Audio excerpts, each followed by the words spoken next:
பிப்ரவரி இறுதிக்குள் பிஜேபிக்கு புதிய தேசிய தலைவர் தேர்வு செய்யப்படுவார் என தகவல் வெளியாகியுள்ளது.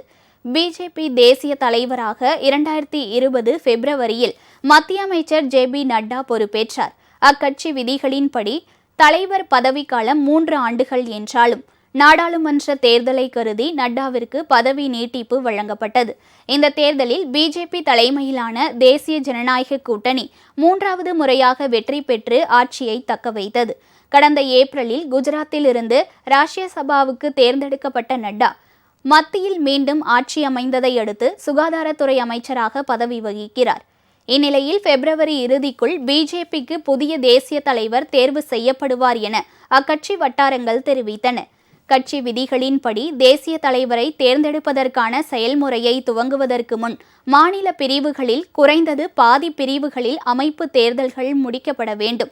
மாநிலங்களின் புதிய தலைவர்கள் ஜனவரியில் பதவியேற்பர். பிப்ரவரி இறுதிக்குள் பிஜேபிக்கு புதிய தேசிய தலைவர் தேர்வு செய்யப்படுவார் என கூறப்படுகிறது.